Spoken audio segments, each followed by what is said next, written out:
নীলাদ্রি বয়স ২৭-এর এক যুবক। অভিরামপুর গ্রামে তার বাড়ি। সকলে তাকে নীলু বলেই ডাকে। মাস তিনেক হলো একটি সরকারি চাকরি পেয়েছে। ঘুম থেকে উঠে রেডি হয়ে সকাল ৭টার মধ্যে বেরিয়ে পড়ে দপ্তরের জন্য। সেদিনও তাই করল। পাড়া থেকে বড় রাস্তাটির দূরত্ব ১৫ মিনিটের। নীলু পাড়ার মোড়ে এসে দাঁড়ালো এবং এদিক ওদিক দেখল, কিন্তু মেয়েটিকে দেখতে পেল না। মিনিট কয়েক পরে একটি অটো তার সামনে এলো। নীলু অটোতে চড়ে দপ্তরের দিকে চলে গেল।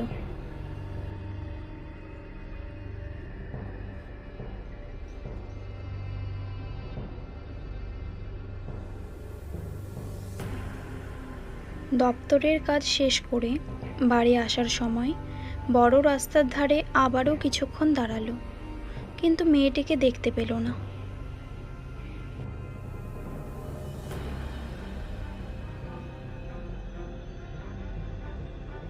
এরপর নীলু মন খারাপ করে বাড়িতে চলে যায়।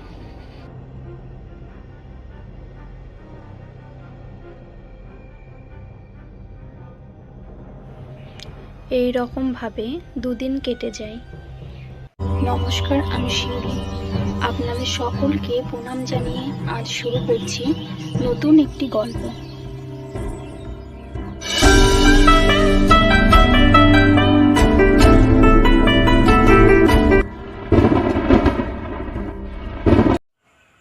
নীলু যে মেয়েটিকে খুঁজছে তার নাম অপর্ণা।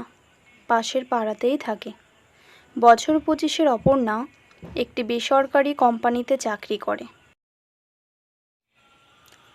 বড় রাস্তার পাশের বাস স্টপে প্রতিদিন বাস ধরবে বলে দাঁড়িয়ে থাকত, কিন্তু আজ ২ দিন ধরে তাকে দেখতে পাওয়া যাচ্ছে না।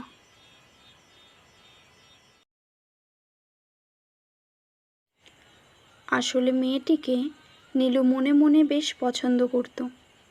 ১ বছর আগে বন্ধু নিতেশের বিয়েতে দেখেছে, তখন থেকেই তাকে চেনে, কিন্তু কোনো চাকরি ছিল না, তাই মনের কথা বলে উঠতে পারেনি।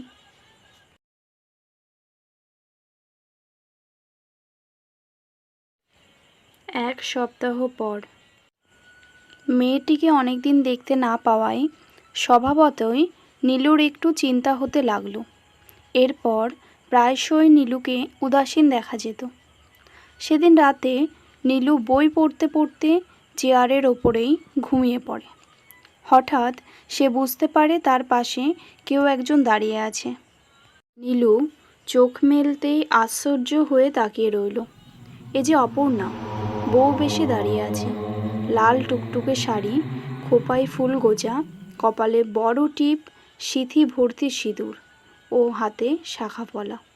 মুগ্ধ হয়ে নীলু অপর্ণার দিকে তাকিয়ে আছে। কি গো, খেতে যাবে না? এসো, খেতে বসো। অপর্ণার কণ্ঠস্বর কানে এলো। নীলু নিজের চোখে বিশ্বাস করতে পারছে না। নীলু মনে মনে বলল, এটি স্বপ্ন নয় তো? অপর্ণা একটি থালাতে অনেক রকমের ব্যঞ্জন সাজিয়ে নীলুকে খেতে দিল। সবটাই নীলুর প্রিয় খাবার। নীলু অপর্ণাকে তার সাথে খাওয়ার জন্য বলে, কিন্তু অপর্ণা অনেক কাজ আছে বলে রান্নাঘরের দিকে এগিয়ে যায়। আবার শেষ করে নীলু অপর্ণাকে কয়েকবার ডাকে। কোনো সাড়া না পেয়ে নীলু নিজেই রান্নাঘরের দিকে যায়।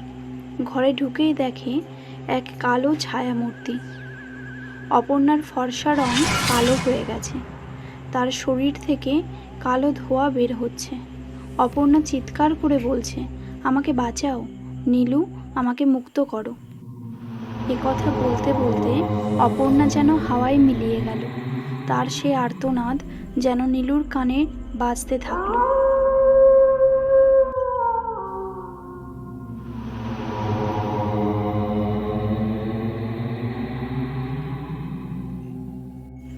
নীলু চিৎকার করে উঠে বসল।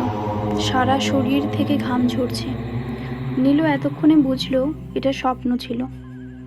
পরদিন সকালে নীলু ঠিক করলো নীতিশের কাছে ঠিকানা নিয়ে অপর্ণার বাড়ি যাবে। যেমনই খাটা তেমনি কাজ।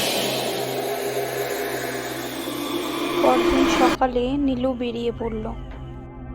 অপর্ণার বাড়ি গিয়ে জানতে পারল সে গত 11 দিন হলো একটা রোড অ্যাক্সিডেন্টে মারা গেছে।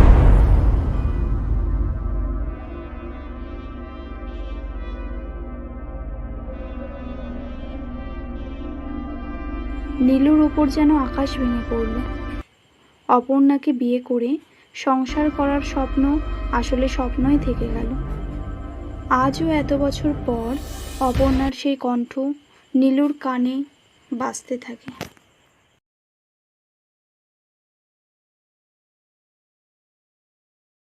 নীলু অনুভব করে অপর্ণা যেন তার সঙ্গেই আছে।